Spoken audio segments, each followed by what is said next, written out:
Welcome to the first online lecture of 3 very short presentations concerning literary devices. Literary devices are used by authors to enhance a story, to add richness. There are many literary devices, but I have chosen a list of 12 over which you will be responsible. Hyperbole, onomatopoeia, personification, epizeuxics, hypophora, alliteration, simile, names, analogy, metaphor, epitaph, and symbolism. In this presentation, we will cover the first 4. They are hyperbole, onomatopoeia, personification, and epizeuxics. If you look at the first letter of each word, you will notice that added together it makes the word hope. And my hope is that you will remember these 4 literary devices by using the acronym HOPE. First, let's look at a test that you will take at the end of each 6 weeks. You will have something like this, a matching test, where you will identify the literary devices that I've chosen for the class. As an example, let's look at number 2, onomatopoeia. You have known since you were very young that onomatopoeia is a word that imitates the sound it represents. So in taking this test, you would place the letter I here on number 2. Let's continue to some simple definitions. Hyperbole is a figure of speech which is used to exaggerate, for emphasis. Onomatopoeia is a word that imitates the sound it represents.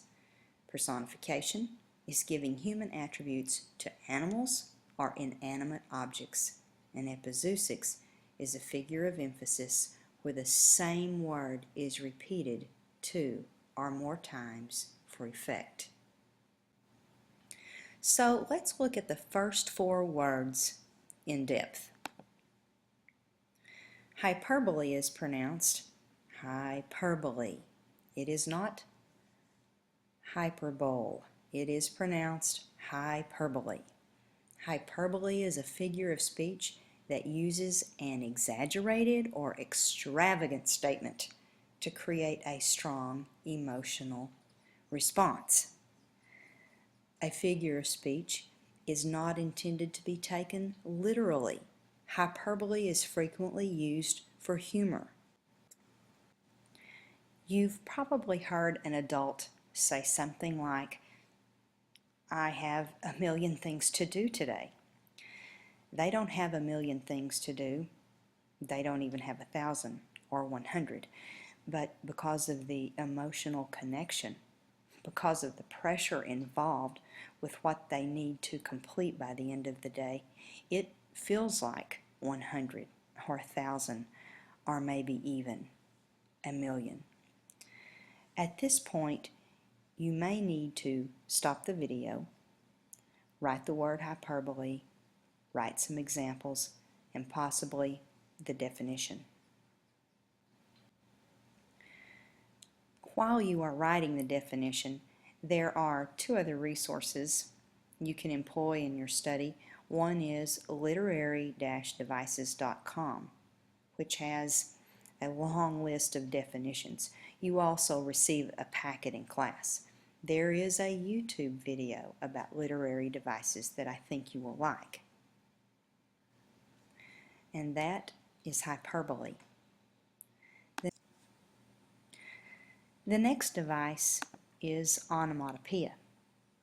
Onomatopoeia is described as a word that imitates the sound it makes. And you've heard this for a long time, and these are some examples of onomatopoeia. Sometimes animals make these sound words, but sometimes people do. Compliments to the chef. Roared the giant. as he let out a huge belch. Even the word belch is an example of onomatopoeia, but roared is a good one. We won't stay on onomatopoeia long because that's one you should know. The next literary device is personification. There are two schools of thought on personification. The first one is that the animals in Charlotte's Web are an example of personification. The other school of thought is that personification is giving an inanimate object human traits and qualities like emotions and sensations, even trees and leaves. For example, I'm running through the woods and I refer to the leaves as the leaves waved at me. Here are some other examples of personification. You will notice the word person in personification. That means the entity, the inanimate object, takes on characteristics of a person. I tripped as the curb jumped up in front of me. If you need to stop the video to take notes, now would be a good time.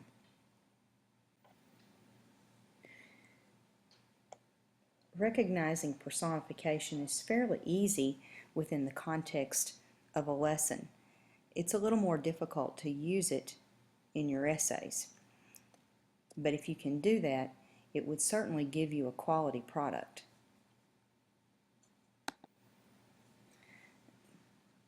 The last literary device that we will explore is epizeuxics. Epizeuxics is a very dramatic rhetorical device. It is the repetition of one word or many words for effect. Epizeuxics is one of my favorite literary devices. I give you the example of Scarlett O'Hara in Gone with the Wind. She says, "Rhett, Rhett, Rhett, if you go, where shall I go? What shall I do?" She is calling Rhett's name 3 times to get him to stop, for effect, to get him to listen. She is desperate for him to stay. Here is an example of a Taylor Mali poem. You want to know what I make? I make kids wonder. I make them question. I make them criticize. I make them apologize and mean it. I make them right. Already you can see the repetition in his words by saying I make them question, I make them apologize, I make them right, and even within that context he uses the word right 3 times to show his class will be writing. And so we've come to the end of the first online lecture of 3 lectures, and let's review the words we just learned. We learned hyperbole, onomatopoeia, personification, and epizeuxics. And you need to memorize these 4 words before you watch the next part.